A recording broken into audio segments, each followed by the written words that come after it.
I did go this weekend and I graded. I think I'm caught up. I know that I had some questions. I didn't know if I found your JavaScript stuff and Gabriel's JavaScript stuff, Gabriel over here. But other than that, what I did was I grabbed all of your repositories, made a copy of your all web dev coursework repository, copied it over to my machine, and looked at everything that was in there. I did it Saturday evening. So, you know, as far as I know, it's up to date. I mean, if you've turned in anything yesterday, I guess it's not. Okay? So you should be able to go look out there. And again, if you had stuff missing, I just gave you 0. All right?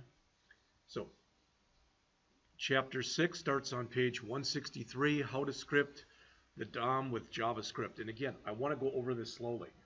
What you're going to find is much of the stuff I gave you last week when we went over, we didn't really go over it in a lot of depth, but that one form example that we did that had some JavaScript in it, as far as being able to validate the form with JavaScript, that's not that different from what you're going to have for your test. And again, your test right now is planned on being a week from today.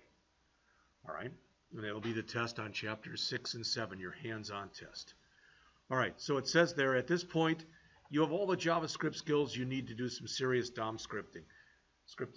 The DOM is the document object model. It's something that gets created for you automatically when you create a web page. We're going to look at that in just a minute.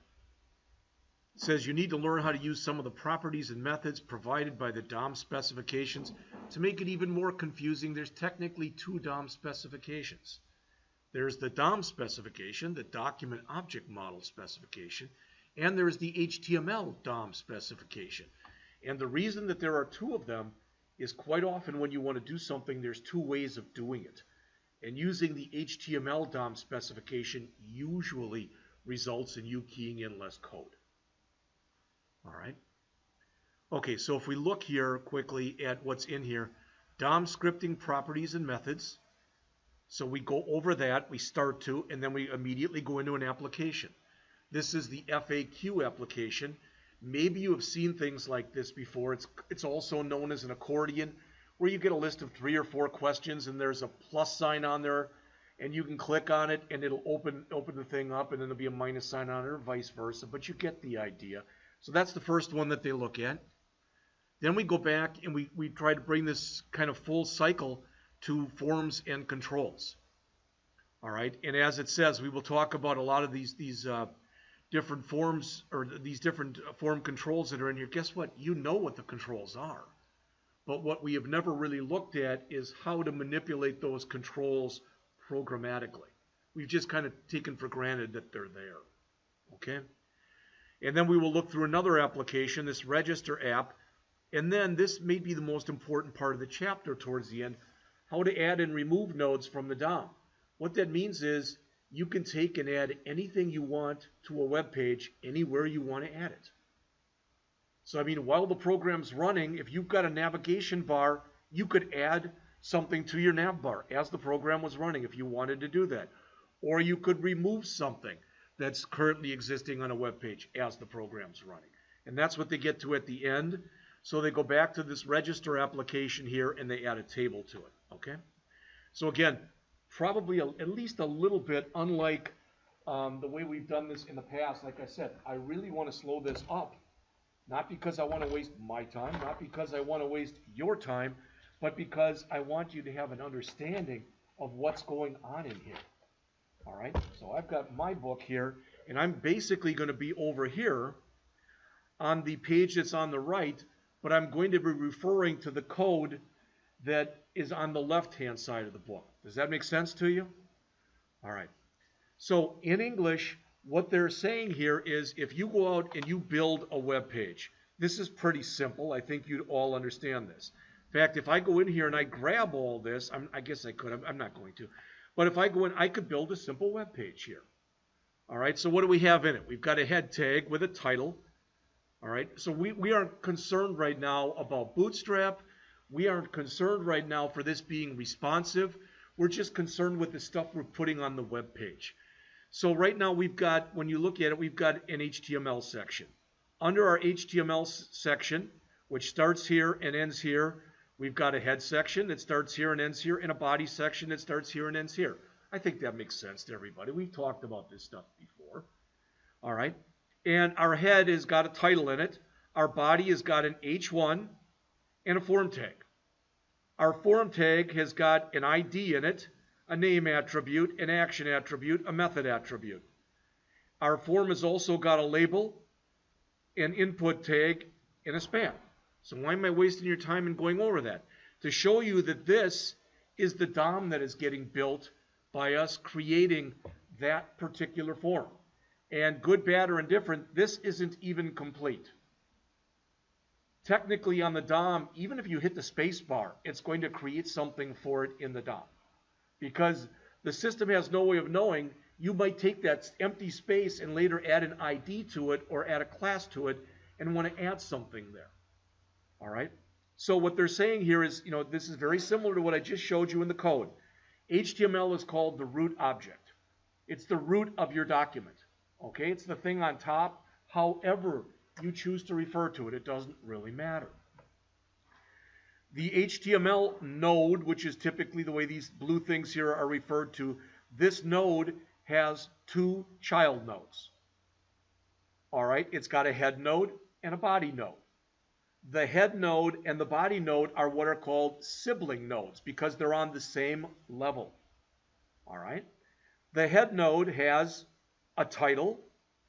It has, and under the title, it's got some text. The body's got an H1, and under the H1, it's got some text. The body also has a form, and underneath the form, it's got a label, an input, and a span. And notice the label and the spans each have text. All right, all the stuff that you see there in blue, the things that are whatever you'd call them, bad oval, I don't know, those are nodes. And technically, so are the things in the green. But you'll notice that the things in the green don't have anything underneath them. The way that these are referred to as those texts that you see right there, they're called leaf nodes. Like a leaf on a tree doesn't have, like a tree has leaves, but a leaf doesn't have anything. Type of an idea. All right? So again, these two are considered siblings. Technically, these are not siblings. H1 and form here are siblings because they have the same parent. But the title and the H1 and the form are not siblings because they don't have the same parent. Now you can look at them, oh, then they're cousins. Yeah, I mean, you can go as nuts as you want to go in here. And some people do. They'll come in and they'll say, well, technically, the label is the son or daughter of the form, which is the son or daughter of the body, which is the son or daughter of HTML. So that's the child, the grandchild, and the great-grand. Yeah, technically, that's all true. But usually when you speak about this stuff, you don't go down generations like this. What you typically want to know or have to know is the root is the HTML. And it's the root because it's the only node in here that does not have a parent. All right? It's at the top. It's the big kahuna, whatever you want to call it. All right? So as they say there, the document is the root node of the DOM. It can have only one element node as a child node. So what's an element? An element in the web page. An element can have element, text, and comment nodes as child nodes. So when you see this, there's a node with a node underneath it. So there's basically an element node with another element node underneath it. All right? You also care about attributes. What's an attribute? You already know this. For instance, if you've got an image tag by itself won't do anything without a source, correct? The source has got the name of the image. It's the source attribute. So not only can you target these nodes, you can target, if you want to, the attributes of the nodes. All right? So as it says, it's an attribute of an element. And then finally, you've got the text on the bottom. As it says, the text for an element, it can't have a child node. Technically, that's not even true. Because, for example, if text has a comment in it, then that's a comment node inside of a text node. All right? So, as we go through this, the DOM, or document object model, it's hierarchical. And again, with the root at the top. All right? And then it just goes down. It's a collection of nodes. That's typically what it's referred to. So you use the document object model to manipulate the nodes that are in an HTML document or file. So you might say, well, that's fine. Why do we have to even do this? We've been doing fine as it is. Well, so far, we've been able to do just a little bit of stuff interactively with our web page. You've now learned how to go and add the date, for example, and a few other things. But we haven't really brought a lot of interactivity to it. All right? And, for example, when you click on a button to make something magical happen, or if you click, if you're in you got a form and you're in a text box and it asks for your name and that's a mandatory field and you tab out of it, you're not getting an error really right now that says, hey, that's a mandatory field. This is the kind of thing that we're getting into right now. All right. So as it says, the DOM is built automatically as the page is loaded by the web browser. Okay. JavaScript can modify the web page by modifying the DOM. When the DOM changes, the web page will typically immediately, that's the other thing, you get immediate feedback when you use the DOM. It's not that you have to reload or anything. Typically, you'll get immediate feedback. All right? So it says to modify the DOM, you can use the properties and methods defined in the DOM core specification, which we're going to see next. All right? So the properties of the node interface. And what you'll see on page 167 is you'll see a chart that we're going to look at in just a minute. Again, if you're not reading the book, you're really missing out on this stuff. And I really think you're going to have some problems when you take the test next week on chapters 6 and 7. And I don't care if we take a pretest first. I don't even care how similar the pretest is to your test. You won't understand what you're doing. All right? So the table that you see on 167 describes, as it says, the 6 properties you can use when you work with nodes. It says all of the examples in this assume the $sign that gets an element by ID. So we don't have to talk about that one anymore because we've already talked about that alias that you use with the $sign. So I'm not going to. So there's some examples here. So let's go to them. So first let's look at, these are the properties. Node value. For any of these things that we looked at, it returns the text that's stored inside of the node. Parent node. Well, you already saw that. For example, if I am looking at the HTML body element and I ask for the parent node, I get HTML. All right. Child nodes are all the children directly underneath a node. And then there's some special things that you can do with these. You can deal with just the first child or just the last child. So why would they even have that? Sometimes the first thing that you've got in a list you want to treat specially. It might be that the first thing has got all your headings in it. You've got a bunch of stuff underneath it, as an example. So you can use first child. Sometimes when you're done and you've reached the end, you want to do something special. And that's why you can use the last child. And then notice there's next element sibling. As it says, it returns the thing for the next sibling. All right? Remember, siblings are things that are at the same level and have the same parent. It's the same kind of way that we talk about siblings with us. All right, I got 3 kids. My 3 kids have they're siblings because they have the same parents. All right, it's the same type of an idea. So, when we look at the examples that are right here, the first one says HTML that contains elements and text nodes. What does that mean? That means that you're going to be working with IDs, and you're going to at least conceivably be working with classes. All right, so if we look right here, what do we have? We've got this thing here that says error text. Now, notice the difference, because this is the key thing, and it sounds simple, but I just want you to understand. Over here, what we're doing is we're grabbing something from the DOM, and we're assigning it to a variable. Here, we're assigning to something that's in the DOM. So the key takeaway is, what side of the equal sign is it on? All right, and you all know this. We talked about stuff like this before, that I can say, let age equal 21. I can say that. I cannot say this. That doesn't make any sense. Because now what I'm trying to do is I'm trying to assign a value to a literal.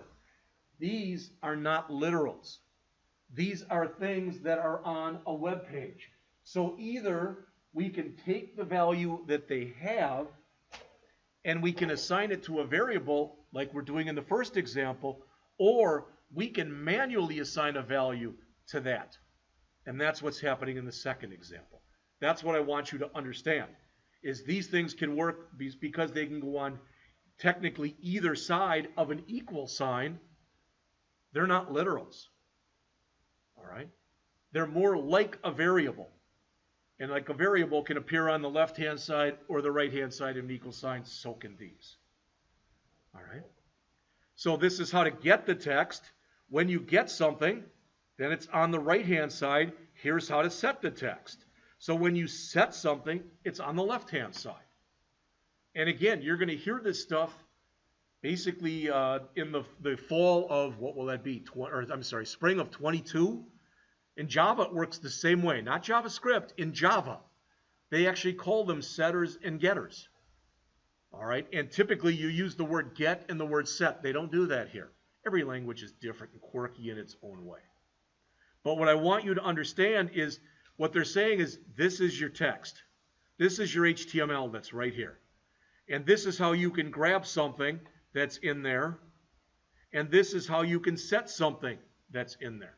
And that's kind of what they're saying right here. It says an interface describes the properties and methods for an object. The interface is what you see. Okay? Does everybody, I always give this example, and maybe it's too simplistic, but, here's a calculator, right? That's the interface. Now, I can sit there and I can press 87 times 9 and click equal. Would you agree that if I do that a million times, exactly like that, it should equal 783 each time?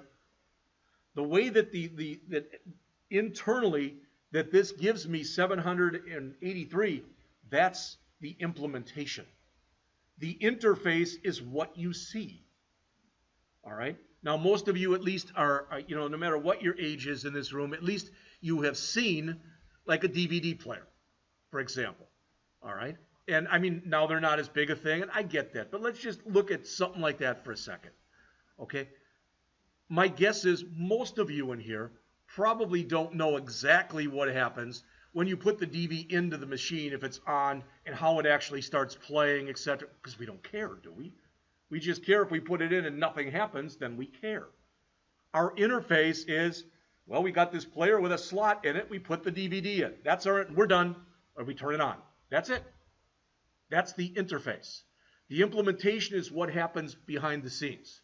What you are able to do with the document object model is you're able to work with the implementation. And you've got control over what the interface actually looks like. All right, we're going to go over this today, but I'm going to tell you this. I'm just going to show you this. If you don't care, hey, fine. Where is it? I started watching this yesterday. And I watched this guy. Actually, I even conversed with him. He's out of Boston, and I probably have told you him before, Brad Traversy. But he's got this crash course on the DOM. It's 3 parts long. You're not going to sit and do it, in 5 minutes. Each one is about 35 to 40 minutes long. And I've gone through just the first one, and it's good. All right. Now, again, if you don't care, fine. Just don't even look at it. Pretend I didn't say it. So, when DOM scripting, you often use the properties of the node interface. And again, they're talking about these properties right here. Some of the most useful ones are summarized in the table above. That means that's not an exhaustive list. That is the list of ones you will probably use the most often.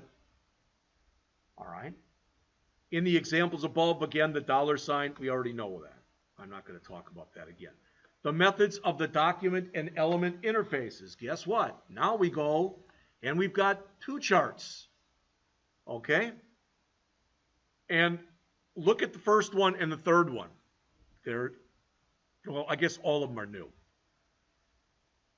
Notice that in each case it says get elements. Do you see that? We have worked with get element by ID, which should return one thing. get elements by something, whether it's tag name, name, or class name, that returns an array. So for instance, if I had asked by tag name and I used a tag for like anchor tag, and on my site, if I had 15 different links, it would return an array with all 15 links. Does that make sense to everybody? All right. And again, as it says, there's tag names where you put in stuff like A, LI, UL, P. You know what these tags are. All right. There's names. I don't tend to use this one as often. Everybody does this stuff differently. All right. And whether it's a good thing or a bad thing, you know, the farther you get along in your programmatic career, you know, you'll say, wow, you know, I did this assignment like, you know, but I didn't do it like you did, but we got the same result. What's wrong with that? All right. You just took it down your own route, so to speak, but if you use the right things to get there, it's not a problem. Then we've got get elements by class name. This is the one I find myself using a lot because where we use get element by ID, you know what that is now. I'm not going to talk about that anymore. But let's assume that on a web page, I've got 13 different things that are all using the same class. Now, if I use get elements by class name, it'll return an array with all 13 of those things. Does that make sense? So hopefully what you start to see then is the real power in this stuff. All right? What we're going to look at after the break this morning is we're going to first look at that guessing game that I gave you. And then we're going to go back and we're going to rewrite it. And Jameer, you said you had the problem with your machine. I'll give you the code. All right? But we're going to write about 100 lines of code. Why? Because we're going to rewrite it using the document object model. I mean, I think that's the only way for you to understand it. So you might say, well, why don't you just give us the code? Because if I give you the code, all you're going to do is read it, hopefully. But if you don't even read it, then what are you learning? All right? All right. So common methods of the element interface. Now, some of this stuff that's in here, hopefully, again, at least it makes sense to you. Has attribute. Well, there are certain elements that must have an attribute. An anchor tag must have an attribute, right? An Href attribute, etc. All right? An image must have an attribute. So if for some reason your stuff wasn't working, you could call the has attribute to check it and make sure that it seemed to be working okay. If you want to grab whatever that attribute is, you use get attribute. If you want to be able to set attribute. So for instance, and this is maybe a bad example, but let's suppose, I don't even know here. Let's suppose that I've got some kind of something I can bring up, and I don't have a good example, unfortunately, right here, that's got a navigation bar in it. And I decide that I really don't like the words that are in the navigation bar. All right, I've got an about me, and geez, I really wish it just said about, not about me. And let's just assume for whatever reason, I'm too lazy to actually go in there and just manually change the about to about me. All right, I could go in through here, and I could use a set attribute, and I could set it that way. All right, right inside of code. Also, if I want to remove an attribute, either it's wrong or it's unnecessary. Maybe I've included it twice for whatever reason. You know, I put image source equals, and then afterwards I put another source equals type of thing. I don't know. So they show here how to create this array. It doesn't look that different from what you've done in the past, because in the past we would have said something like let link equals $A. That's if there's only one of them. But again, as your sites get more and more complex, you're going to have more and more of these things in there. Does that make sense to everybody? All right. And what we're really talking about here is we want to give you the power to literally have you change anything, anywhere on a web page. That means that you can add anything, any place on a web page you want. You can remove anything that exists on a web page that you want. You can move around something, and you can update something. What you're going to hear in your third semester here is we're going to talk a lot about CRUD, C-R-U-D, and that stands for create, read, update, delete. That's kind of what we're starting to get to right here. All right. So, as it says, this is how you would get all the A tags. Here's how you could create an array of LI tags. All right. How to test for and get an attribute. Now, what you're going to notice as we go on in here, because they're going to shift focus in a few pages, and instead of talking about it like this, all right, they're going to go in and start talking about the HTML spec. And not to confuse you, but they're going to say, hey, you can do it like this, which is kind of like writing about that much code, or you can do it like this. Because the HTML spec, a lot of times they wrote it later so that it would give you ways to simplify some of the work that you do. Some people still do it the long bump and grind type of way. There's nothing wrong with that. All right. So as it says, the methods of the document and the element interfaces let you get arrays of elements. It's possible if I asked for all of my link tags and I didn't have any yet, it would return an empty array. That's still valid. That just means there's nothing that meets my criteria. That would be like if I said, okay, raise your hand if you're over 90 years old. None of you would raise your hand. Thank God so far at least. I wouldn't raise mine either. All right? That doesn't mean it's an invalid question. It means there's nothing that meets the criteria of the question that was asked. There's a big difference between those. All right. Then the methods of the element interface also allow you to work with those attributes. All right. So now they're going to switch over a little bit, and they're going to say, hey, some of the stuff that we did in here was kind of verbose. You had to type in quite a bit of information to get whatever it is you may have been looking for. So they came up with this HTML, the DOM HTML specification to allow you to work with things. You can go out to here, and I should have mentioned it already if I haven't, and I think I have, but if you go out to w3.org here, that's the World Wide Web Consortium. That's the governing body for basically all things HTML, pretty much all things CSS, and they work with ECMA, the European Computer Manufacturing Association, for basically all things JavaScript. What they do, and I think I've said this to you before, I'm saying it again anyway, they don't make laws. They don't say, you will do it this way, you will do it this. No, they make recommendations. And by and large, virtually 100% of all browsers follow these recommendations. Why? Because then your stuff will look the same regardless of whether you're looking at it in IE or whether you're looking at it in Edge or whether you're looking at it in Firefox or Chrome or whatever. And that's the goal. All right. So here's some properties. They're right here. These are the elements. So that means every element that you have, you can assign an ID property to it. You can assign a title property to it. You can assign a class name property to it. All right? And so what does it say? The class name is the class attribute. To set multiple class names, you separate them with spaces. So you can take one element. I could take something that was on a web page, an anchor tag, and I could give it a class. I could give it multiple classes. So I could say class equals double quote class 1 space class 2 space class 3 double quote. That would assign 3 different classes to that. I wouldn't give them those names because they're not, they really don't say what it's going to do or whatever. All right. So all attributes have these 4 things. Then, for example, anchor tags have an href attribute. Guess what? You know that already. Images have a source and all. You know those already. Inputs, we've done this, where we've disabled something. All right. So they show you in here, they're saying, hey, you could do it like this, or you could do it like this. Both of them will work. All right. Over the weekend, my wife and I, we stopped at this restaurant, and we had, excuse me.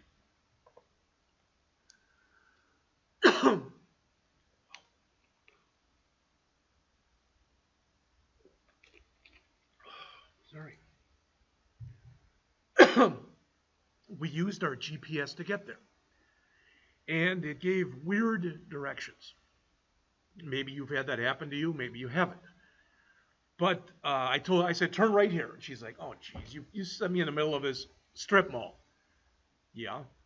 And as we looked over on the end of it, there was the restaurant at the end of the strip mall. But if you would have followed the instructions exactly, I screwed up. We wouldn't have gotten there. All right? So why am I telling you that? Because there's always more than one way to do the same thing. Now that I've been there once, it was like, well, that wasn't even hard. And there's a lot better way of getting there than the way the GPS showed me. All right. So you could do this where you did it basically in 3 steps, or you could do it here where you do it in 2 steps. So look at the examples that are here. Notice they explain to you how you can get the ID attribute. Now, it says here, var first link ID equals links 0 ID. What the heck is that? Remember, the line above it that sets links, it returns an array. And remember that the 0th element in the array represents the first thing that's in there. All right? So this is going to represent the ID of the first hyperlink that you have in the array. Does that make sense? All right, and they give you more examples. So notice, again, how to set and get. Setting, it's on the left-hand side of the equal sign. Getting, it's on the right-hand side of the equal sign. All right. Here they're showing you how you can disable things. Why would you want to do that? Maybe, for example, I've got a form, and I want the submit button on the form to be disabled until you have filled in every field that's on the form that I said was required. Does that make sense? And as soon as you've done that, I set the disable to false, and now you can click on it. All right? And there are applications that work like that. So as it says here, the HTML spec provides shortcuts that make it easier to work with these DOM nodes. The HTML spec is composed of interfaces that inherit properties and methods from other interfaces. So the idea is it's designed for you to have a little bit less code that you have to use. All right? So let's look at this first example.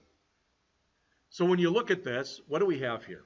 Again, you can literally build what they're showing here. What they are showing here, they show you this, and then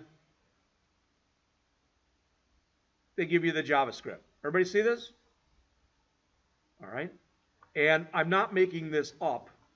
You could write this in jQuery in 1 line of code. So maybe you start seeing why you might want to use jQuery.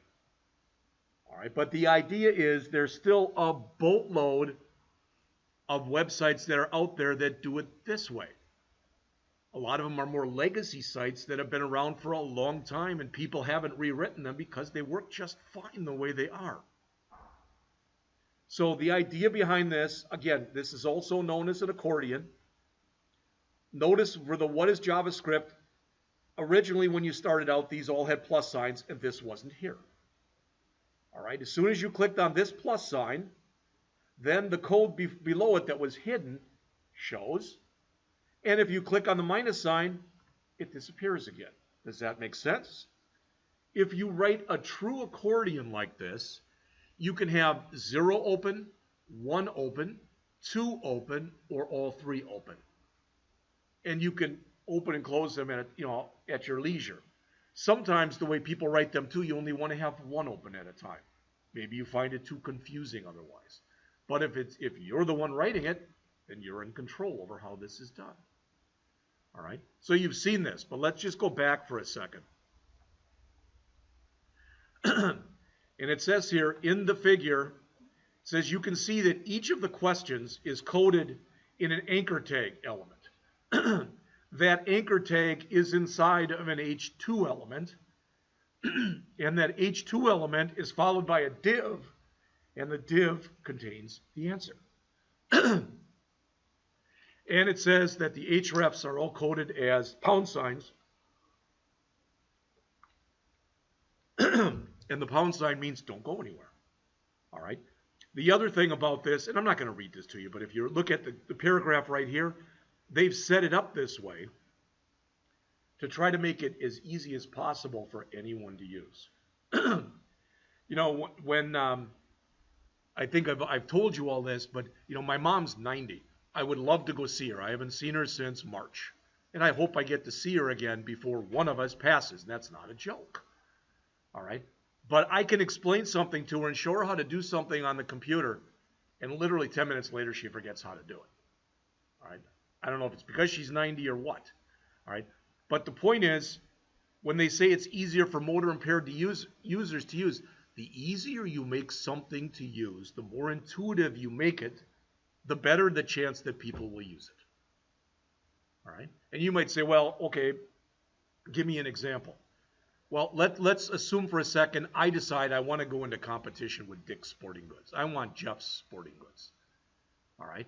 And one of the things I decide to do is I go out to Dick's site and I want to make it sort of like their site, but I want it even easier to use. All right. And I want to be able to look at your buying patterns to know when you came in there last. What, last time you were here, you bought a basketball. Now you might want to buy a basketball hoop, etc., that kind of thing. The easier that I can make it for you to use, the better the chance you're going to come to it and you're going to come back to it. All right. And they're saying the same kind of thing right here. So my guess is, in all seriousness, you could write this HTML that's right here because it's really not difficult. You'll notice, again, href equals the £, meaning it's not going anywhere. So inside of each H2, we've got a link tag. So that link tag, what is JavaScript? What is jQuery? Why is jQuery becoming so popular? That's this, and this, and this. All right? They're not going anywhere. And inside of each one is a div, and the div has just got a paragraph that answers the question that was asked. That's it. So like I said, I think you could all write this. Hopefully you all understand that. All right?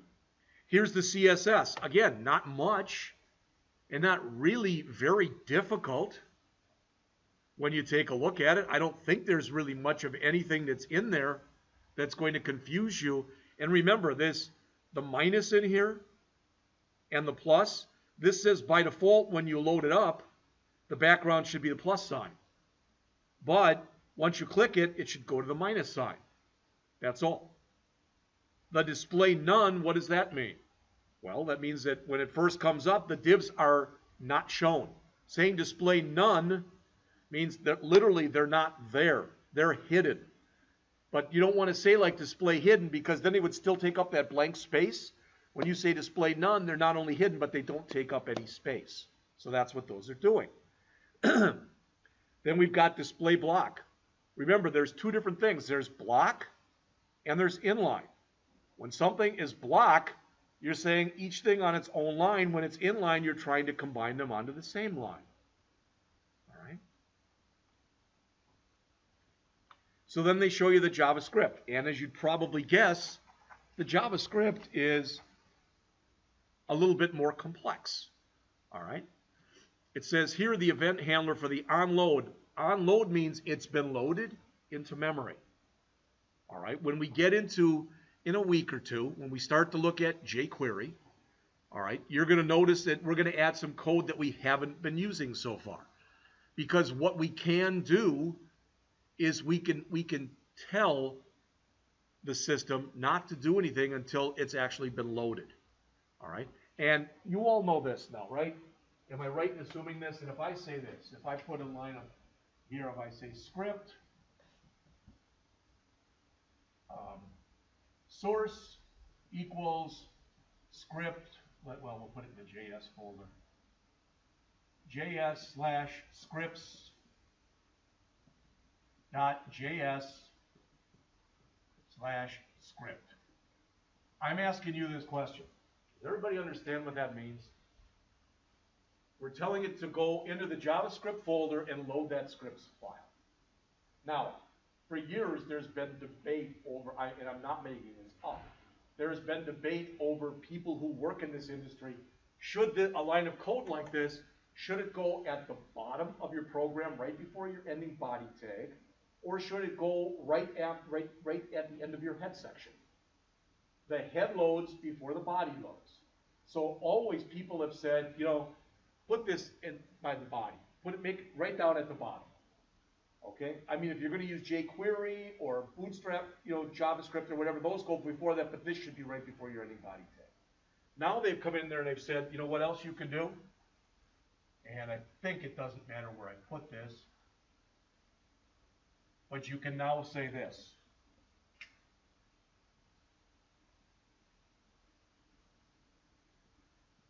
Now you can take that tag and put it right in your head section, because defer means wait until everything's loaded and then make all that stuff accessible.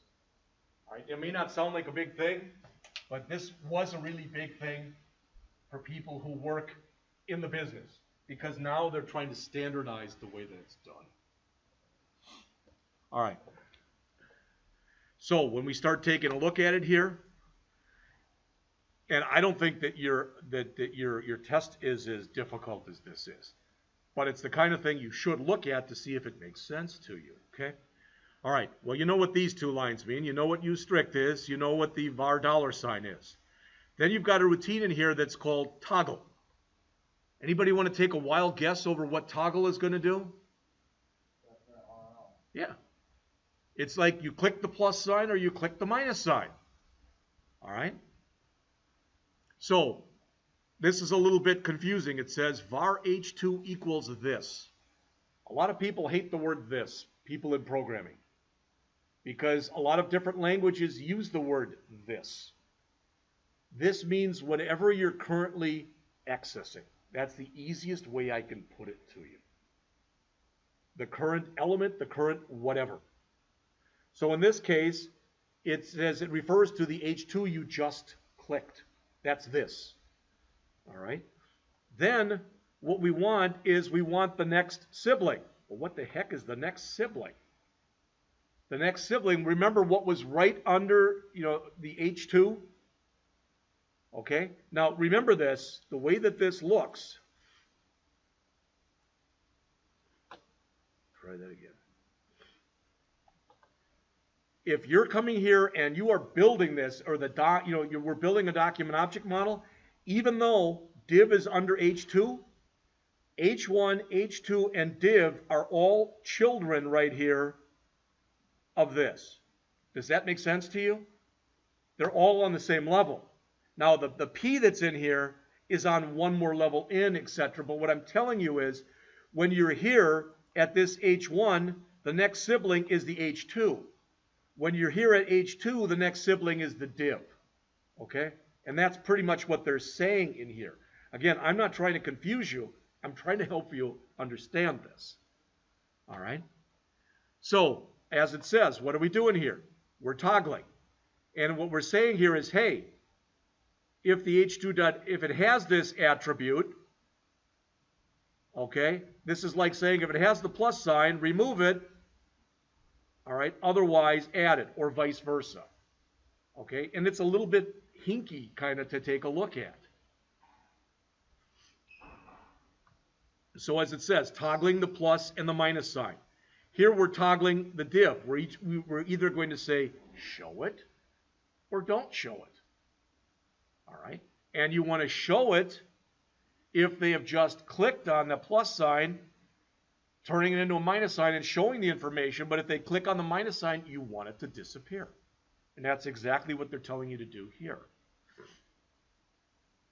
Then, when the program loads, all right, says var faqs, well, you know what that line is. This is our old document.getElementById line right here. All right, and they had already done that up here. There it is.